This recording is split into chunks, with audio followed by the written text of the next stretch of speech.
As you know, our speaker tonight is Dr. Bilal Wahab from the Washington Institute for Near East Policy, where he focuses on Iraq, the northern Kurdish area, Iran, and other local problems. He's taught at the American University of Iraq in Sulaimani, and he earned his Ph.D. here from George Mason University, an M.A. from American University, one of the first Iraqis to come here on a Fulbright grant to study. He earned his B.A. at Salahaddin University in Erbil, where he also taught. He has written prolifically on subjects regarding the region, including most recently Kurdish reactions to their abandonment in Syria. As protests explode, Iraq must get serious about reform. And then just this week out from the American Enterprise Institute, what will it take to repair Middle Eastern economies? And this evening, Dr. Wahab will be addressing us on the subject of freedom in Iraq versus oppression from Iran. Please join us in welcoming Dr. Wahab. Thank you, Bob, for that very kind introduction, and thank you all for being here. It's an honor. Thank you for inviting me, and it's good to meet all of you and to see some old friends.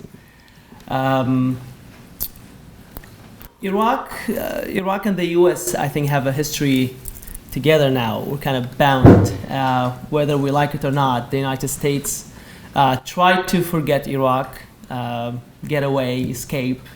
Actually did it in 2011 and completely withdrew. And somehow Iraq managed to pull the United States back. It looks like a scene from the Godfather movie. And for better or for worse, the United States, we can debate the logic, the rationale for the invasion. Someone was asked about his assessment of the French Revolution, and he said that's too soon to call.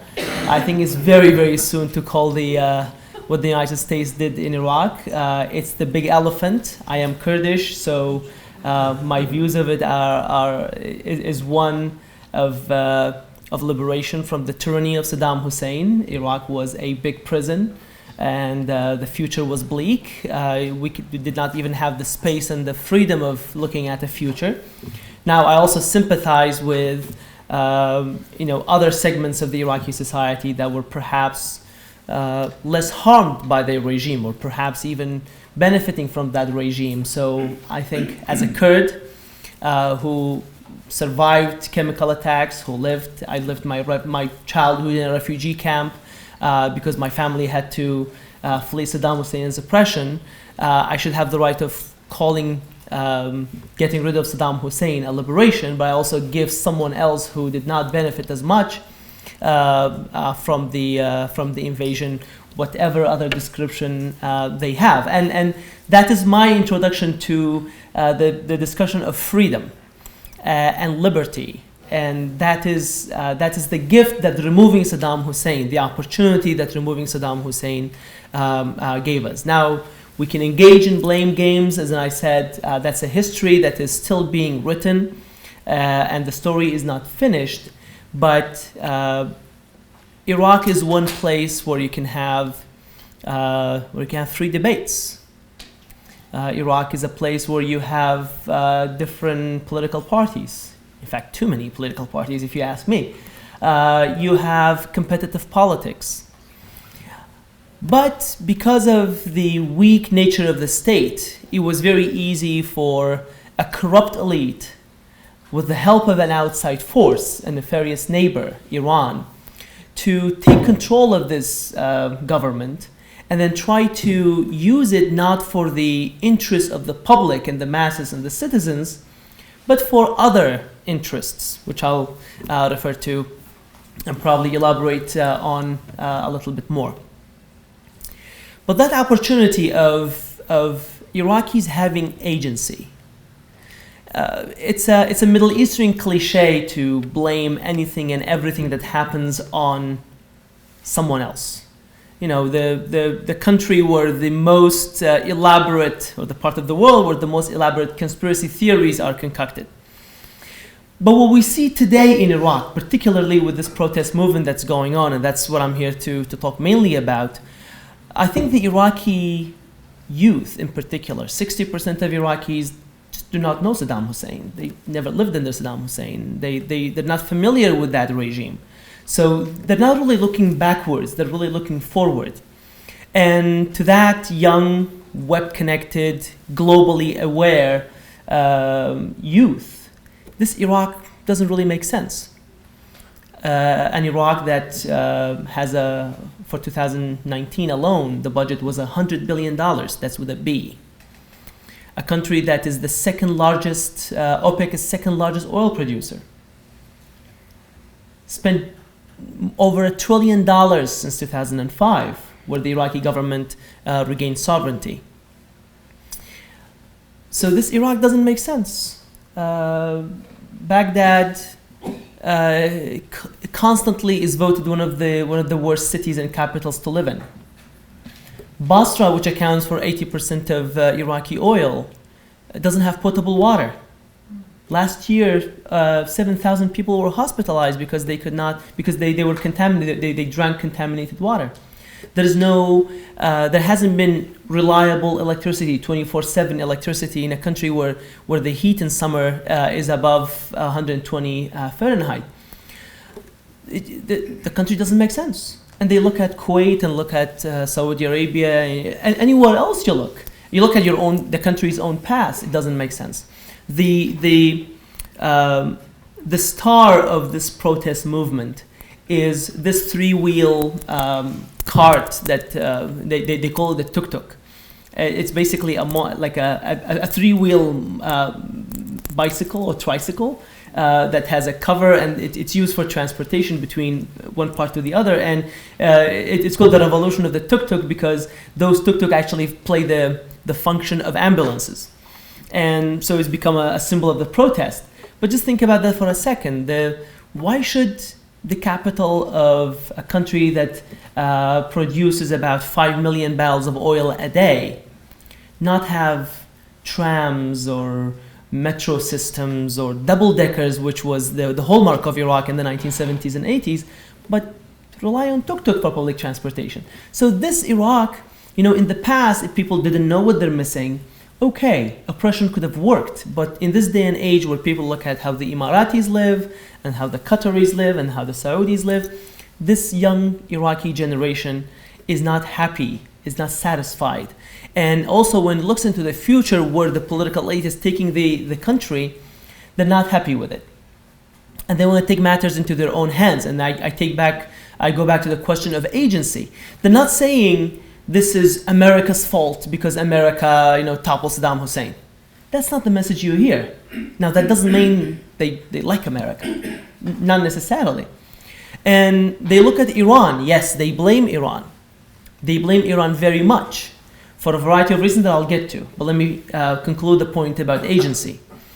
And they look at their political elite, and they're not happy with them. But they're not waiting for the Americans to come and get rid of the regime as, like, for example, my generation or my father's generation were waiting for some miracle, someone to come and get rid of Saddam Hussein. They're not waiting for someone to come and do that for them. Or like ISIS comes and takes a third of the country, and then you're waiting for some international coalition to come together and then help you get rid of ISIS. They're taking matters into their own hands. They're blaming those who have a hand in their suffering, and they burn the consulates of the countries behind them. But other than that, they're not waiting for some savior. They say, this is our country, and we need to take it back. We appreciate any help, but we're not going to wait until it comes. And to me, that is the main point of this protest movement. And by the way, I can say the same thing about the Lebanese protest movement. And this is new in the Middle East. We saw glimpses of it in the Arab Spring, but this is different than the Arab Spring. The Arab Spring were the societies that wanted the government that represents them. But the Iraqi government is, I would posit, quite representative. What does representation mean? Is it elected? Yes, it's an elected government. Does it have Kurds? Yes. Does it have Shia? Yes. Does it have Sunnis? Yes. Does it have religious minorities? Yes, it is a representative government. What is missing is it's not an accountable government. It's not a government that's accountable to its own citizens. It's a government that is accountable to, and I have a laundry list, it's accountable to the parties. Because it's the political party that ensures that a politician is elected into parliament. So when the parliamentarian goes into parliament and he's a representative, he doesn't feel accountable to a constituency, but accountable to a political party. So therefore, his daily mission is to appease that political party, which put him there, or her, put her there, and will ensure that he or she will stay there. That's one. But also there is the question of fear, of militias. For the longest time, the challenge for Iraq has been for Iraqi state and the Iraqi army to control the unruly militias and put all of the arms under the state control.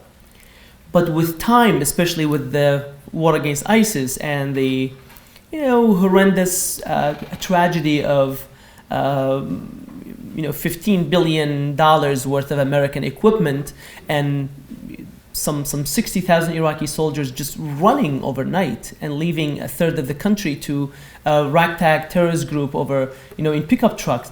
That was a huge embarrassment for the Iraqi army, for the state. And then the militias came and they stopped the onslaught of ISIS. But then they really milked that help that they had, and it was a positive role that they played in fighting ISIS, by translating that into the largest bloc in the Iraqi parliament.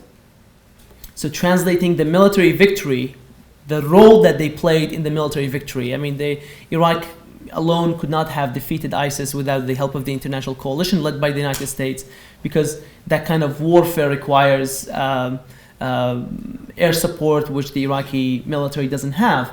But nonetheless, they take credit, and they are due credit, for participating in liberating a third of Iraq that fell to ISIS. But then they managed to translate that military victory into a political victory at the ballot box. That was in the 2018 elections. And won about the largest bloc in parliament, the second largest bloc, ended up being formed by the militias, by the parties that have militias. And then they were in the process of translating, basically building the third leg of the stool of power, which is economic power, by then holding on to contracts in that ministry or that part of the government. And that would have been the future. And I think the Iraqi youth, the Iraqi citizens, saw right through that is the game plan. And that is not a fictitious game plan. That's basically what the IRGC does in Iran. It's a militia, it's there to protect the regime, and they have basically a parallel economy, and therefore they are almost separate from the state. They're not accountable like the state is, but if they're in danger, they have their own guns and their own weapons to protect their own interests. And this is while a fifth of the Iraqi population lives in poverty, and all of those lack of services that I talked about. Let me also make a point about corruption. Corruption in Iraq is quite detrimental. Usually in a country, when you talk about corruption, it's about, the police officer asking you for a bribe, or you needing to grease some palms to get a driver's license or a business license, processed. I mean, usually that's the kind of thing, as bad as it is. But that's not the kind of corruption that Iraq suffers from.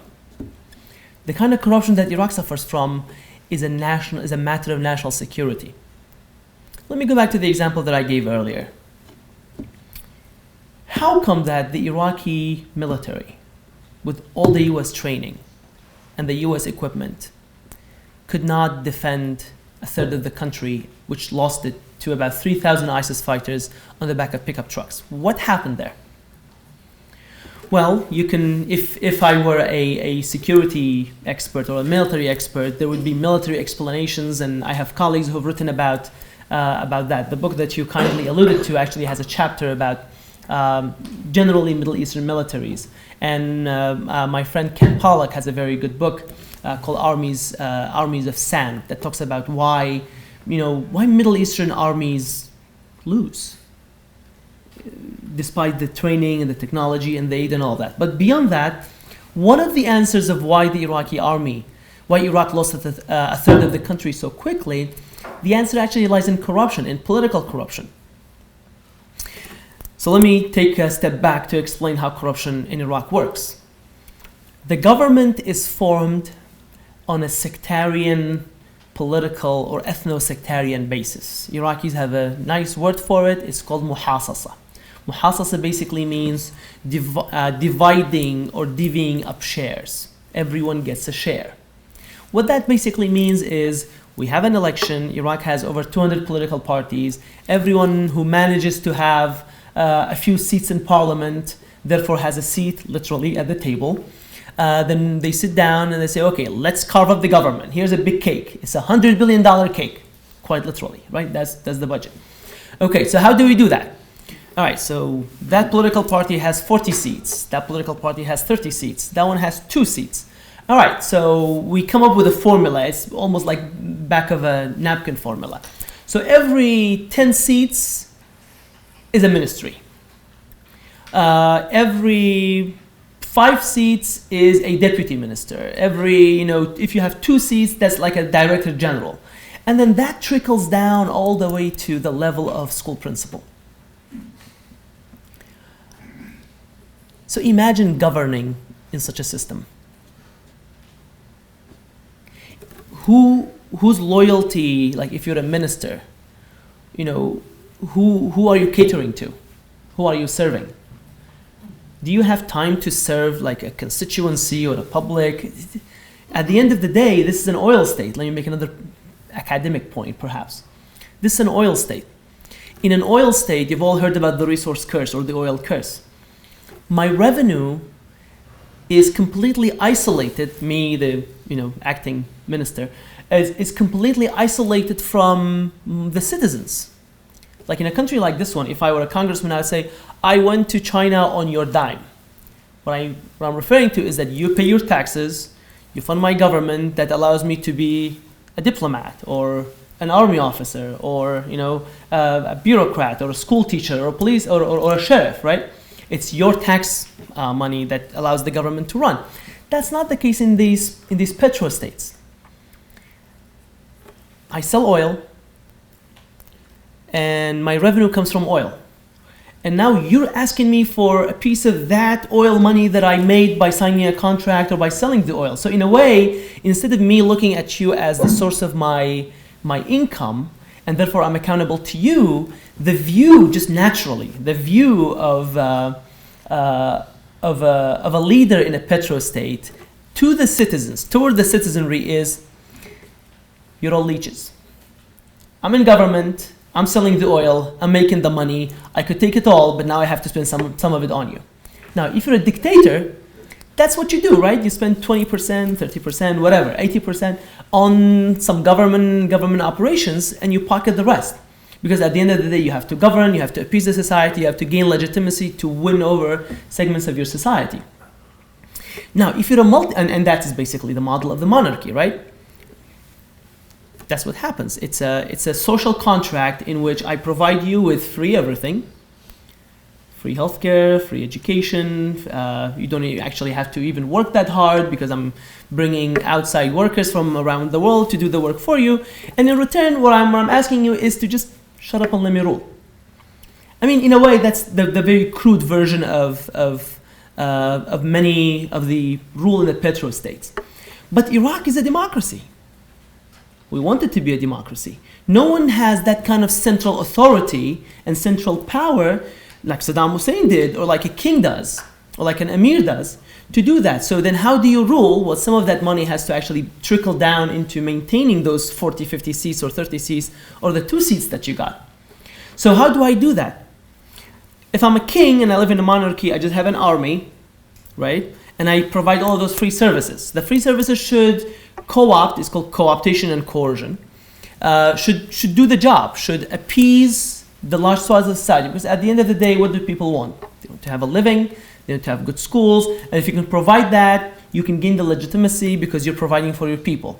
And that is one of the reasons why the petro-states, the petro-monarchies, are quite stable countries. They managed to weather the Arab Spring, and they don't have the kind of legitimacy challenges that other countries have.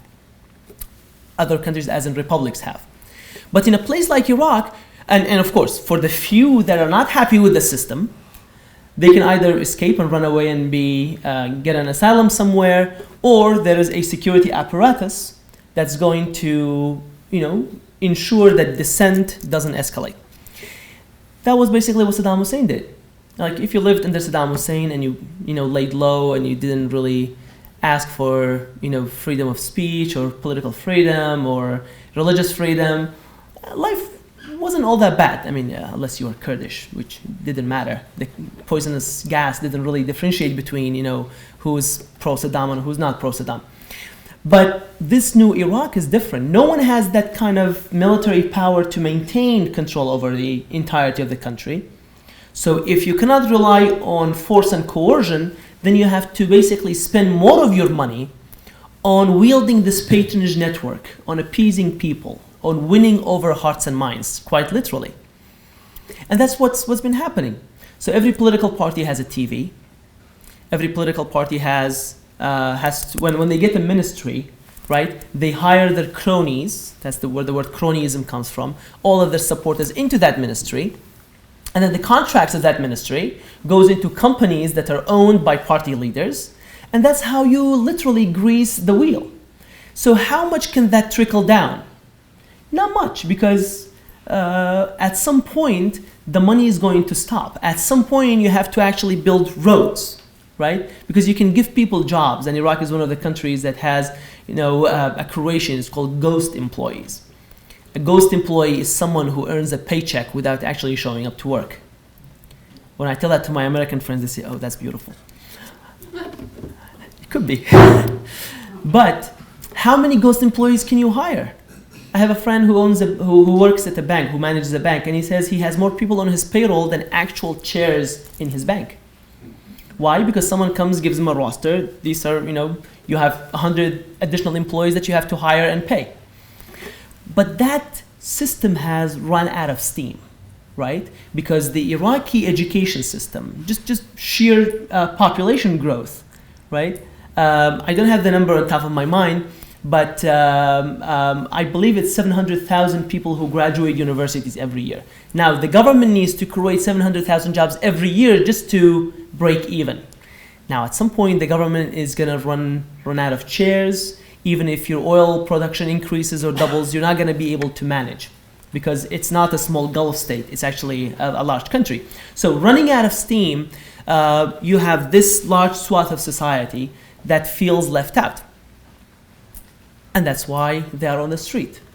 They basically say, this system might have worked for a decade and a half, but we look into the future and there is no way that this is sustainable. So we don't want a country that caters to political parties, a country that caters to sects, and to our very basic identity. We want a country, literally. And that is the main slogan, Nuridu Watan. We want a homeland. That's the main slogan of the protests. Now, there's another slogan which is quite popular, which is Iraq hurra hurra, Iran barra barra. Iraq is free and Iran get out. Why is that anger targeted at Iran? Now, if you watch some of the Iraqi TV stations, and again, part of the patronage is you hire people, you have the contracts, and you have a TV station that makes you look good, and anywhere you go, there's a report about His Excellency or His Highness did this and did that. So that way you always are on people's faces, quite literally. Now that system has, as I said, run its course. There are not enough jobs, and the people look around, and 15 years has really done little in terms of public services and accountability. They look into the future, they don't see any hope, because the trends are negative. Corruption is becoming increasingly endemic, and militias are becoming stronger than the actual state, because remember, as I said, they're capitalizing on on the failure of the Iraqi military to defend Iraq when ISIS came. They tried to ignore how the Iraqi military actually regained its stature by liberating those areas. So they keep focusing on the failure, but not acknowledging how the Iraqi military regained its strength and its valor. And I didn't finish how it was in question of national security, because as part of that patronage, the former Prime Minister of Iraq, Maliki, appointed political loyalists as commanders, not on a meritocratic base, not capable military leaders, but loyal military leaders. Now, if you are there and you're in charge and you have all of the stars and you've never fought a day in your life, and someone says boo, the first thing you're going to do is run, because you know how to fight. And then when the commander runs, what do soldiers do? I mean, right? I mean, that's the whole idea of... And so that's why I referred to earlier that corruption in Iraq is not the matter of greasing palms, it's a matter of national security. And I can tell you examples and examples about... I'll give just one more example. By the way, who has been to Iraq? Just raise your hand. Have you been through a checkpoint in which, a soldier would like walk by your car with a machine, like something with a wire to a battery, and has an antenna walking up by your car like this? Has anyone seen that? Okay, you've seen that. So basically, it's a little black thingy with a wire antenna, and they walk by your car like this, and that's supposed to be a bomb detector. That's supposed to be a bomb detector. Now that machine, and you know that tens of thousands of Iraqis died during the height of the sectarian war and the terrorism at the hand of Al Qaeda and other militias, and the main tool of death were car bombs. So an official imported those machines as bomb detectors. And they were, I think it cost like $1.2 billion. And they were deployed throughout all of these checkpoints in Iraq as bomb detectors. Now, these cars passed through these checkpoints. The dude with the thingy would walk by, and car bombs kept blowing up. Those were not bomb detectors. Those were golf ball detectors. They were painted black and sold to the Iraqi government as bomb detectors. It's not just someone making a buck. It's out of some bogus machine. It's someone making a buck at the expense of thousands of innocent Iraqis. When I say corruption is a matter of national security, that's what I'm talking about. And that is the kind of corruption that these young protesters are protesting. Today, over 400 people have been killed and over 15,000 injured. And yet today, anywhere else, people would have been home and would have said enough. Today was the largest protest in Iraq yet. It started on October 1st. Within a week, there were 152 people killed. Today, it's over 400 people. And today, it was the largest protest. And the question was whether they stormed the green zone or not. So one has to respect the resilience. One has to respect the valor, the courage of the Iraqis, who basically say the only way forward is through, and they want to practice the democracy, the freedom that they have found, not because it's an American invention, not because America wants them to, not because Germany wants them to, or the UN wants them to. Actually, they want to reshape Iraq on their own terms, and they want a government that's responsible to them. And they're angry at Iran because Iran doesn't want that, and it's the one that is most actively trying to undermine the protests. That's why the first week of protests, it was all about jobs and services, and then Iran and pro-Iran militias started shooting at people, literally sniping them from rooftops. And then the second most popular slogan after "We want the country" is "Iraq is free and Iran must get out." So wish Iraqis luck. I look forward to your questions. Thank you.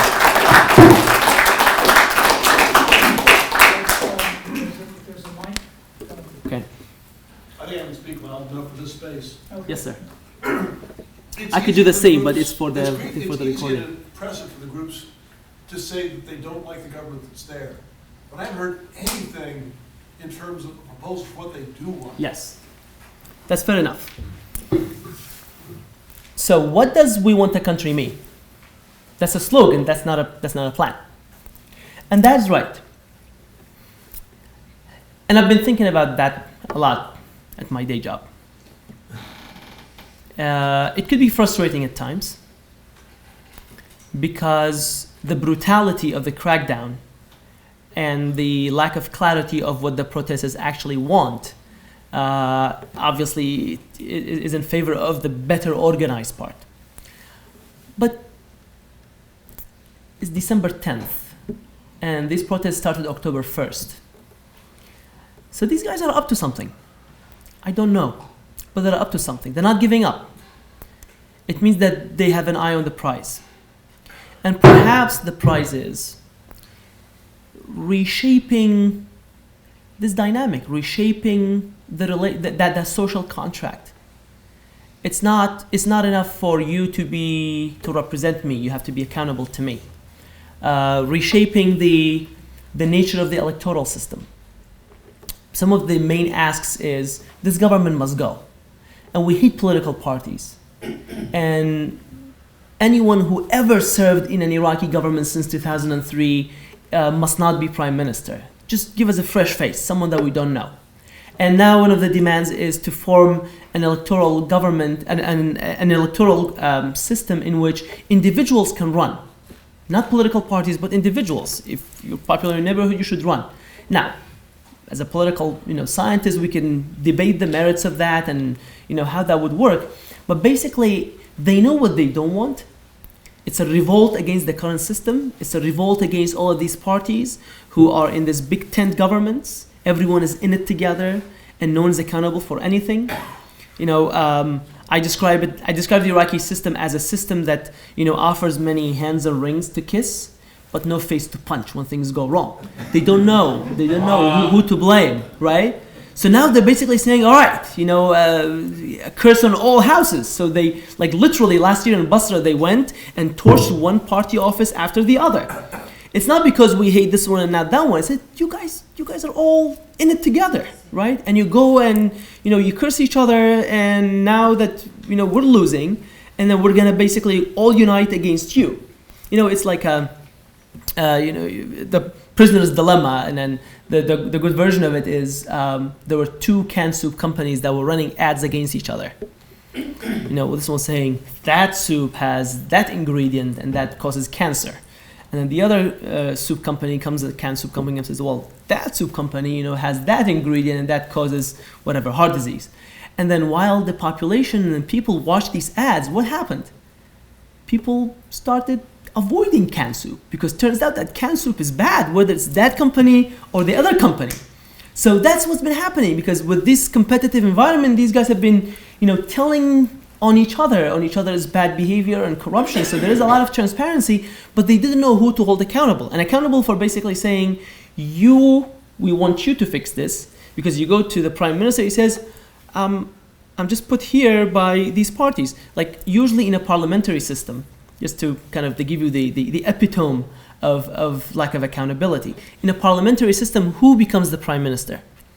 Usually the head of the largest bloc in parliament. How many members of parliament does the current prime minister of Iraq has? 0. Because they could not agree on who should be prime minister, so they just brought this, politician who's actually quite capable, but then he didn't manage this crisis well. And they put him prime minister. So a prime minister that doesn't have any constituency in the parliament, the very essence of an accountability, because and powerlessness.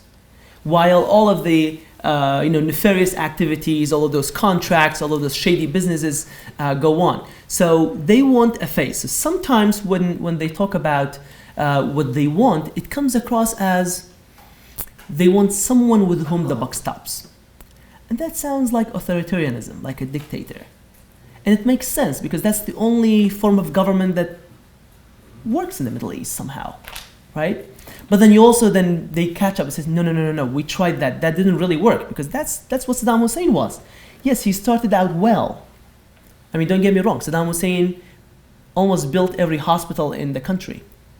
But the problem with people who linger in government and in power, and there is a merit to these term limits, is that if they stay too long, they see it they live long enough and they stay in power long enough to see all of those hospitals and roads that they built all destroyed. And that's literally what happened to Saddam Hussein. So then they go back and they correct themselves. But I think for now, Iraqi political elite has a Marie Antoinette moment, in which, when the people, why are the people protesting? Like, aren't they happy that they're Shia and they're happy? They can go and do Arba'in. Isn't that enough? And the Iraqis say, no. Isn't it enough that Saddam Hussein is gone? Who is Saddam Hussein? We don't know Saddam Hussein. Well, open your eyes. You guys have been running the country. So in a way, they think that this too shall pass. And I think before we understand what is the plan, it's important for the political elite to wake up that business as usual is not sustainable. This is not just one of those summer protests that will, start with the heat and will go away as soon as the weather changes. This is serious, and the people require change. And that awakening is happening because for the first time, Grand Ayatollah Sistani, who usually tries to be secluded and apolitical, he is under pressure from the street because ultimately he is not accountable to a political party. He's accountable to the Shia population. That's where he gets his eminence, his stature. And he has been increasingly interventionist. And he is the one who finally called for the resignation of the prime minister. So that's one part of the story, one part of the answer. But there's also another more nefarious part. The protesters do not have the luxury to organize. Because the minute they organize, there will be faces to punch.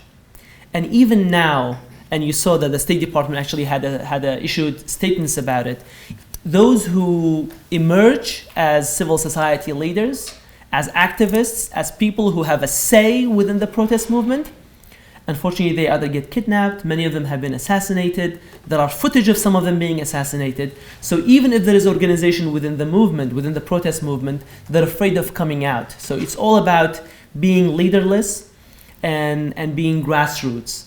And they're afraid because it's kind of a double-edged sword. So they have to keep the momentum because if leaders emerge, those leaders will be targeted. And again, activists have been targeted and assassinated, including young girls who just go home from Tahrir Square and they get picked up by motorcycles and cars.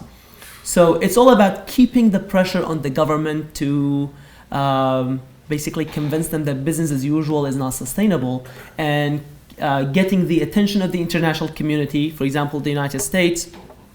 I mean, it's not much, but it sends the right signal, has sanctioned recently last week, 4 Iraqis, 3 militia leaders, and a very corrupt businessman, basically to encourage other countries, but also encourage Iraqis to see a different incentive structure. The incentive structure in Iraq for a politician is, if I do the right thing, there is no one out there to help me and protect me and support me. But if I do what Iran says, even if it goes wrong, Iran is going to come and protect me. So the incentive structure is, do what Iran asks you to do.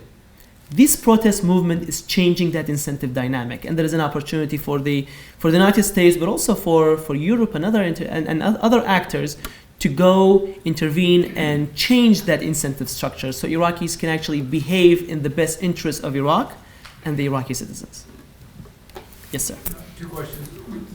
And I'll be more brief in my answers, I promise. What are Iran's intentions in Iraq? And 2, what are the prospects for better life for the Kurds? Thank you. Iran wears 2 hats. You've all heard, Iran needs to make up its mind. Is it a cause or is it the state? Well, when it treats Iraq, it's both. It's a cause. It wants to export the revolution, to export its own form of governance, the form of Islamic Republic, but also color. At times, driving through Baghdad felt like driving through Tehran. So many sectarian flags, and just that's sort of exporting the model. But also the role of militias, infiltrating the militias, making sure that the militias have the upper hand vis-a-vis the Iraqi state and the formal Iraqi security forces. So that is the cause aspect of Iran in Iraq. But of course, part of that is also using Iraq as a launching pad for attacks on Saudi Arabia, and that's not theory. The drone that blew up a Saudi Arabian oil pipeline flew out of Iraq. There were arms depots that were targeted by quote-unquote unknown warplanes. Reports say that they were Israeli. They were long-range missiles that Iran has stored in Iraq in order to, probably be launched from Iraq toward, Israel, toward Saudi Arabia, toward Iraq's neighbors. So that is the part about exporting the revolution, exporting the cause, and also instilling and empowering people that are loyal to Iran. But Iran also acts very much state-like in Iraq in the following way. Remember that between 80 and 88, Iran and Iraq fought a brutal war. 1 million people died in that war. A strong Iraq that poses a challenge that can fight Iran again, Iran doesn't want that. Iran acts as a state to make sure that my neighbor will never stand on his feet ever again to be able to challenge me. That's one. Iran acts as a state to make sure that there is a market for its exports. Being under sanction, having difficulty of exporting its products, Iraq has become a clearing market for Iranian products. There was a sign that a protester in Tahrir Square lifted, and it has a picture of in Arabic it's called ibrich. It's the thing that you water plants with, right? The pot with the thingy that comes out, put water in it. Now in Iraqi toilets, that's what's used for for flushing and cleaning. So the sign read, an Iraqi government that in 15 years hasn't manufactured an ibrich, hasn't manufactured a water pot, is basically hopeless. But one reason why Iraq doesn't have a plastic industry, like imagine a petrostate that has all of the petroleum, which is the raw material, why wouldn't you have a plastic industry? Well, one reason is because Iran's plastic industry is prevalent, is cheaper, it's subsidized, and when some people in Iraq, when Iraqi entrepreneurs have gone to get licenses for a petrochemical plant or a plastic plant, they don't get those licenses. Agriculture sector suffers in Iraq because Iranian agriculture is subsidized, and the people in government close to Iran make sure that the regulations to protect Iraqi agriculture are not put in place. So Iran very much acts as a state in order to undermine rising enterprise in Iraq. And if you're a Shia in Basra or in Najaf or in Karbala, you are suffering from that. So Iran basically wants you to just aspire to the sectarian identity. I'm Shia, you're Shia, but meantime, I'm going to make sure that you don't have an industry. A pollster told me, I'll conclude with this. An Iraqi pollster told me that he polled mothers in Basra. What is the number one worry of mothers in Basra? Narcotics. Drugs. Drugs. Where do drugs come from? From Iran. So those are a few of the reasons why the Iraqi society, why Iran might have won the political class, but it really lost the Iraqi society, the Shia society in particular. And that's why I think this is a qualitatively different protest movement. As for the Kurds, Iraqi Kurdistan remains the most stable part of Iraq, politically and socially and economically, and also the most prosperous part of Iraq. The protests that Iraq is going through, Kurdistan had its own fair share of that, but the political leaders, woke up to it. They cleaned up house. The corruption still exists, but much better than it is in the rest of Iraq. In Iraq, you have 200 political parties who fight over the cake. In Kurdistan, there are 2. So fewer mouths to feed, I guess. Iraqi Kurdistan tried to separate from Iraq in 2017 in an independence referendum that didn't go well because it did not garner the international support that the Kurds dreamed of, and it drew the ire of Tehran, Ankara, and Baghdad. And it resulted in the Iraqi army rolling in tanks on Kurdistan for the first time since 1991, and in quite disrespect to the constitution that says that the Iraqi army should not be used in internal political affairs. But when the goal was that the United States would come to the aid and to the support of the Kurds, of the KRG. Obviously, the United States clearly told the KRG leadership that the United States does not support the referendum, but it was a post-ISIS movement. It was a new president in town here, so they said we're just going to create facts on the ground and have the United States face the music. It had worked in the past. For example, that's how the oil industry, the Kurdish oil industry, was created. They opposed it, but they said, here's oil and here's an oil pipeline. Would you like that oil to go to the international markets? You can oppose it or not. And so creating status quo, imposing status quo has usually worked. And they thought that the KRG leadership thought that they could have a similar movement with the independence referendum. It didn't work out so well. And the Kurds are still bitter about it, but they're trying to move on. They had a good deal in 2018 with the Iraqi government, in which, because the KRG went through economic hardship after ISIS, but the oil keeps flowing, money from Baghdad keeps coming, and there is a new government that seems to be, it's new, so it has made big promises about fighting corruption and promoting private sector and diversifying the economy, and I think the business community and the Kurdish citizens are giving it a chance. And I could have gone to Syria, but I think we're sticking with Iraq now. Yes, sir. Yeah. I'm afraid you triggered me with the emphasis on corruption. I'm of the view that we Americans are far too puritanical about corruption in most of the world, that the real choices in most countries are run primarily as patronage networks and loyalty to the patronage network, rather than civic loyalty, which takes a secondary place. And the alternative to that is one based on a fanatical extremist regime, which does have civic loyalty, but of a horrible kind.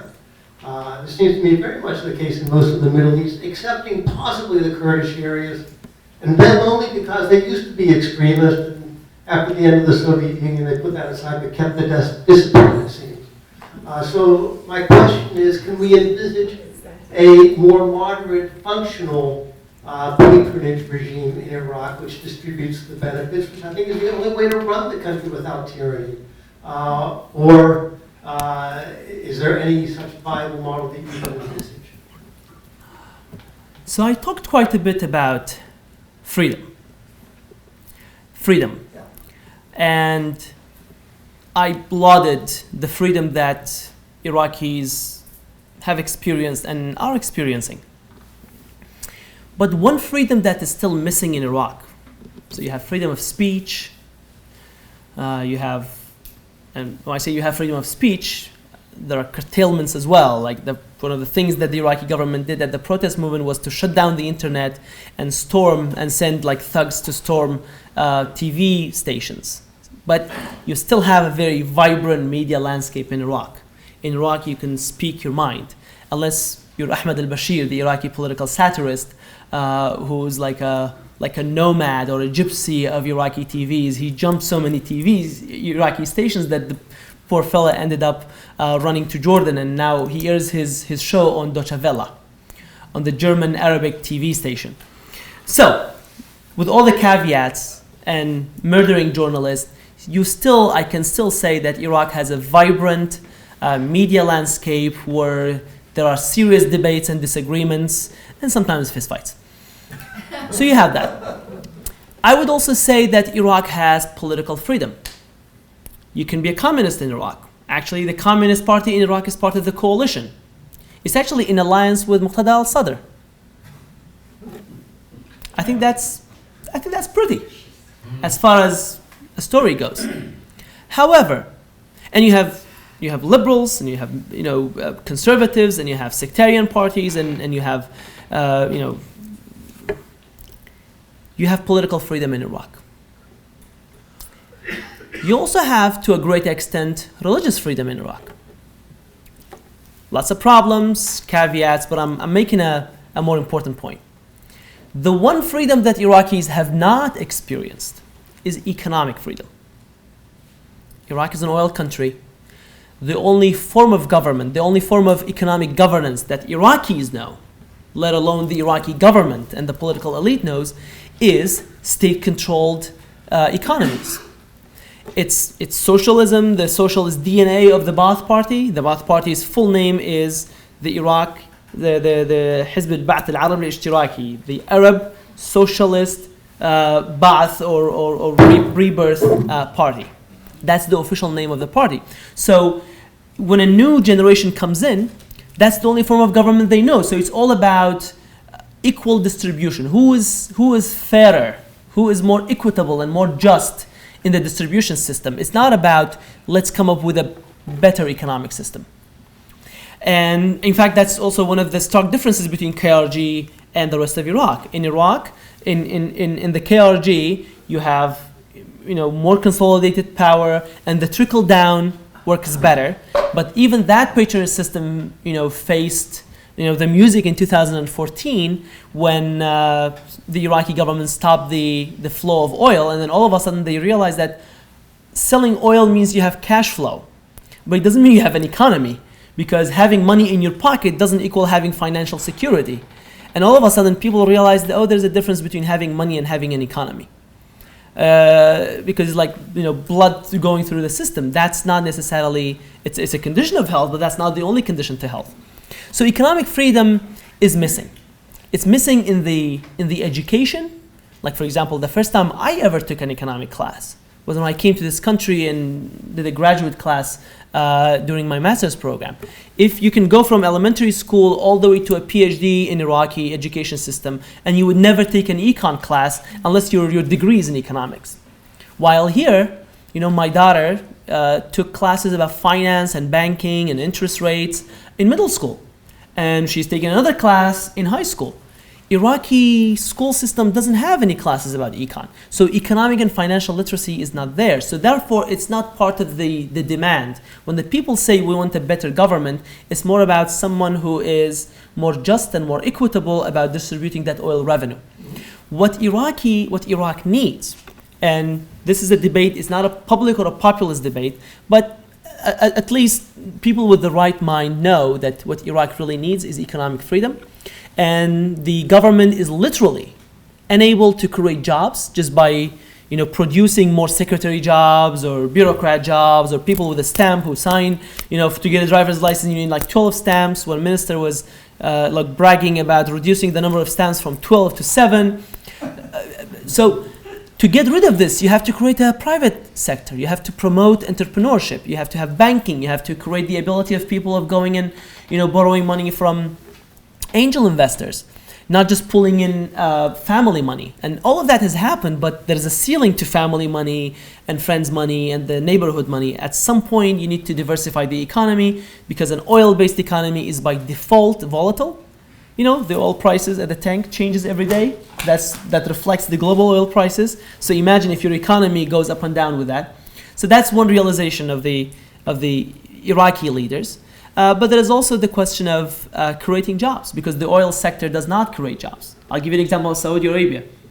The oil accounts for 90% of Saudi Arabia's government. Guess what percent of the Saudi population works in the oil and gas sector? And by the way, that's the most advanced oil and gas sector in the world. 1.6%. So accounts for 90% of government revenue, but only employs 1.6%. So oil is not going to hire people. You have to find jobs outside the government sector and outside the oil sector for people to work. And once you think in terms of economic freedom, then remember how I said, as a minister, I say, I signed the oil contract, I cash the oil check. What do you want? Why should I give you some of that money? If we change the dynamic and we think about economic liberty, then all of a sudden I don't see the population, my citizens, as a burden, as people who are eyeing the money that I made, but I see them as engines of economic prosperity. And that is the paradigm shift that Iraq hasn't done yet. Okay, the mic is here, sorry. Yes, sir. Yes, I want to thank you, first of all, for a very intelligent and heartfelt You're very kind, thank you. rendition of what is going on there. I appreciate your insights very much. My particular interest is in your being a Kurd and you're being Iraqi, okay? The Kurdish population in Iraq is pan-Kurdish. It has neighbors to the east, neighbors to the west, neighbors to the north, That's right. of blood, not just of politics. Right. Okay? And my interest is knowing your perception of how Kurds feel toward the central government that is an amalgam of disparate parts, and their loyalty and adherence to their Kurdish ethnicity that is pan-Kurdish, that spans borders throughout the region, and whether this is something that can have a history lesson for us and also have an insight lesson for us looking toward the future, where the loyalty, where the focus of the Kurd population in Iraq is. Is it Iraqi? Is it Kurdish? Is there hope? Is there lessons to be learned? Are there lessons to be learned? And what is the future likely to hold for us there? Thank you. Well, thank you very much. Let me not give you, I write about that very question. But let me not give you a think tanky intellectual answer. I'll give you a personal answer. Like my own journey of answering that particular question. Okay. I think every Kurd that I know wants a state. The Middle East is a Hobbesian place, and you look around and you could be as evil as Saddam Hussein and kill 180,000 of your own Kurds and gas them, but you're a state, you can get away with it. But maybe we didn't know. How about Bashar al-Assad? We know what happens. We actually watched the bombs drop, and we watched the kid die, and we watched the thousands of people flee. But Syria is a country, and Bashar al-Assad, is the head of the state and state sanctity, and so he killed 500,000 of his own citizens, and almost half of the population lives outside of Syria. And where does he stand today? Is he losing power? Is he losing legitimacy? Quite the opposite. The Arab countries are re-engaging Bashar al-Assad, and he might as well regain his seat at the Arab League. Syria never lost its seat at the United Nations. The message there is that it doesn't matter whether you're right or wrong. It's about whether you're a state or not. And the Kurds look back at the past century and they say that, any time Kurdish rights contradict a state, the Kurds always end up with the shorter end of the stick. My own attitude about the referendum was that Iraqi Kurds have something good going for them in Iraq. They have an independent economy. They're basically running a semi-autonomous country. An academic, Denise Natali, who now works for the State Department, called it the quasi-state. And for those of you who have traveled to Kurdistan, it has all the looks and feels of an independent state. You land in an airport, you get a visa at the airport, you can use the Iraqi dinar or the US dollar, and imagine, if you want to go to Baghdad, you have to get a visa approved on your stamp, apply like 2 months in advance, but not in Kurdistan. And there are 2 American universities in Kurdistan, and I mean, I was teaching in one of them, and the compound, the apartment complex where I used to live, was the second largest concentration of Americans after the American embassy. And today, with the ordered departure, there are probably more Americans at the American university than at the U.S. embassy. And they had their own foreign affairs. In Washington, you have an Iraqi embassy and you have an office of KRG representation. So, except for a Kurdish currency, and I guess that's it. Except for a Kurdish currency, the KRG was, all the state but in name. And I thought that the independence referendum was just pushing it, and there's something good going on, and perhaps for now that should be the limit of Kurdish aspirations. Now, I prefaced all of this by saying I think in the blood of every Kurd is a desire for statehood, and I even wrote about this. And the question of transnational Kurdish movement and pan-Kurdish identity, there are sort of words about the greater Kurdistan and bringing all of the parts of Kurdistan together. Just as a brief note, the Kurds are the largest ethnic group in the Middle East without a state, divided in order of numbers and population: Turkey, Iran, Iraq, and Syria. Iraqi Kurds have been self-governing since 1992. Syrian Kurds have built an autonomous region basically since 2011 or 2012. Turkey is a whole different question. Until recently, Kurds that were not even recognized as a people in Turkey, but then with some reforms in the Turkish government, they're now granted the right to exist. Like, Kurdish is not just a dialect of Turkish, it's actually a separate language, and these guys are not just Turks who speak weird, but they're actually Kurdish. It's a different ethnic group, and they're allowed to have a TV and a political party. And of course, unfortunately, some of those rights are being gradually taken away from them. In Iran, the Kurds are double cursed. They're not Persian and they're not Shia. So they have greater cultural rights, but no, Kurdish is not taught in school. You cannot study Kurdish in school. Your kids go to school, the whole education system in Farsi.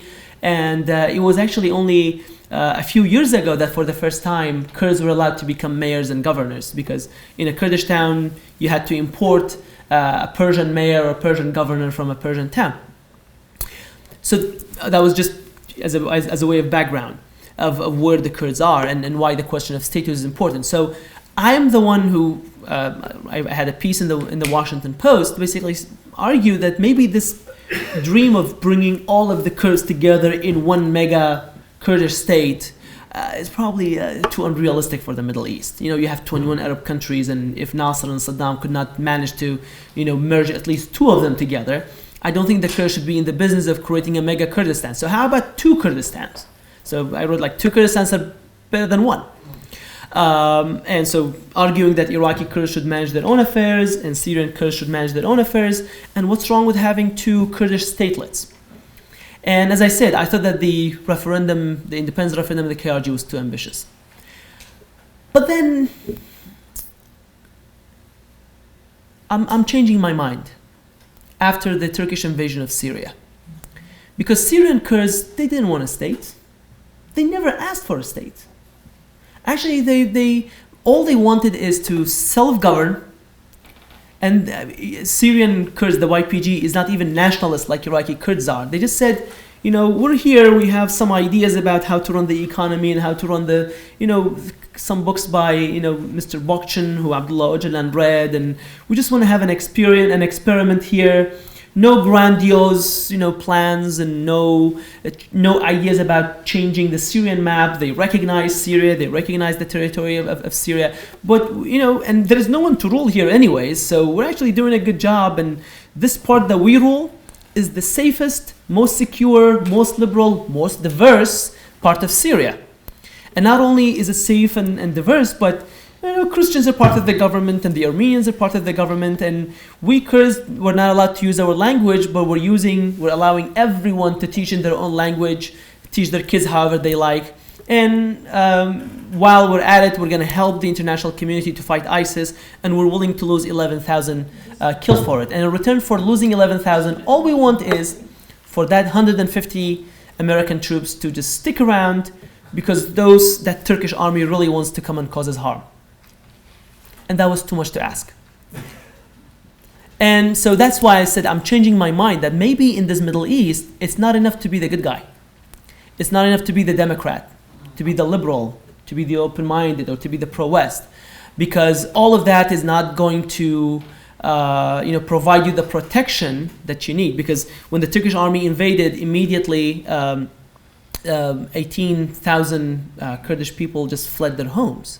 16,000 just went to the KRG and 160,000 fled their homes. So I can't help compare what the states do and get away with and how the Kurds get the shorter end of the stick anytime that the geopolitical chessboard has to be reshaped somehow. Now, having said that, I'm not being too pessimistic. The Kurds are doing much better today than they were 20, 30 years ago. Iraqi Kurds have agency. They were kingmakers in Iraq. Iraqi Kurds have a peshmerga, have an economy. They run their own people. Kurdish language has had a renaissance. There are Kurdish TV, Kurdish literature, schools, universities.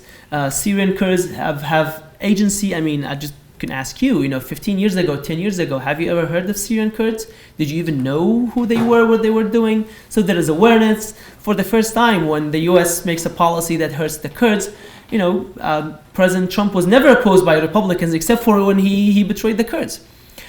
So you have that public sentiment, and I think that is a great investment, and maybe someday it will pay off. Yes, ma'am. Okay. I'm going to ask a couple of questions. Maybe I may not have the time. You may not have. I agree. And with you. I'm horrible at giving short answers. I just give long answers. No. I'm a university professor by training, so I can't help. I talk for a living. Okay, there you go. The Kurds in Iraq are about what, 5 million? Well, it's about 6 now. Yes, Yeah. 5 to 6. Actually, the correct answer is we don't know. It was at that time. Yes. 5. They are getting now 17% of the Iraqi, not that I am with the Iraqi government, 17% of the Iraqi revenue.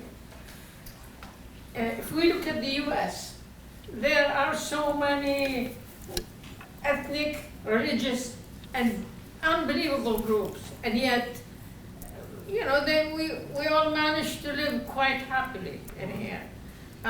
You look at China, same thing. There are 100 and how many languages and different ethnic groups in China. Being independent as a group, and by the way, I'm probably partly Kurdish, I don't know. We were born near that area. Right.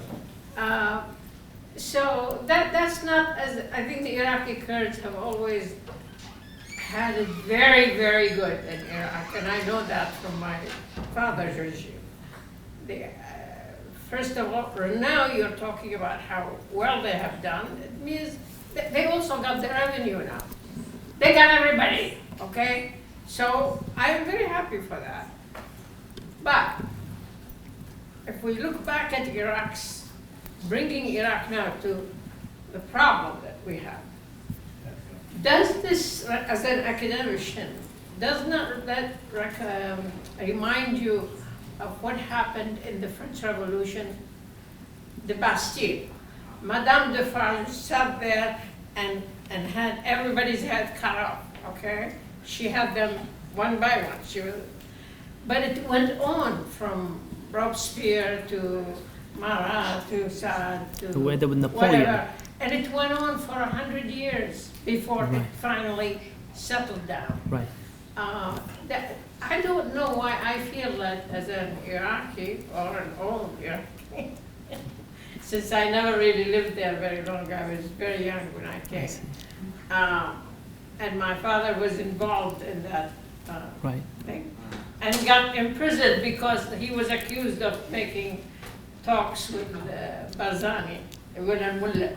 Yeah, so Saddam put him in jail for 2 years. So it doesn't matter. What I'm trying to say is maybe, just maybe, that time and help, whatever it comes, It took 100 years for the French Revolution, but it was a revolution. Right. And actually, the revolution started in 58, and it got interrupted. And then now we are where? What do you think? I'm smiling because today is the second time that the French Revolution comes up in a conversation about the Iraqi uprising. So perhaps we're up to something. I share your fear. I definitely share your fear, and that's why I said earlier that the Iraqi political leadership has an opportunity to reform and to realize that whatever perks they have been enjoying for the past 15 years must change now. I don't imagine that they will reform themselves out of a job, but they have a choice of turning this into a French Revolution style or steering it in the right direction. And I think that's why there is a role for the international community to play, because in Iraq, it's so black and white right now. A political class that wants to weather it by killing the protesters and kidnapping them and staying in power, and a population that seems to have very little to lose. That's why they're so relentless and they're not giving up, because they know they're riding a tiger. And you know, if you're riding a tiger, you should not get off. And so how do we break this stalemate? I think there is a role for the international community to play. Otherwise, we perhaps end up in those dark scenarios. If you talk about dark scenarios, there is another dark scenario of a return to a military dictatorship, where a militia leader can emerge and take control and say, in the name of stability and security. I mean, isn't that how many of a few of the Arab Spring countries were undermined and the hopes were ended, or prematurely. But I'm still hopeful for Iraq. I think Iraqis have tasted freedom, and they just want a better democracy, a democracy that works for them and not for the political class. So I remain optimistic. I remain optimistic about what I hear from the people in Tahrir Square, from the youth. Some of them are my own students who basically have the skills, have the language, have the worldview, and they just look around and they just cannot translate their own country in their own language, and they just want a country that makes sense to them. They want a political leadership that can speak their language and sell them a future that they can believe in, and that's what they're demanding. And I think if this political class is unable to provide that, then this young movement is going to become that leadership rather than demand a better behavior from its own leadership. And so that's why I remain quite cautiously optimistic. So let's take that. Thank you.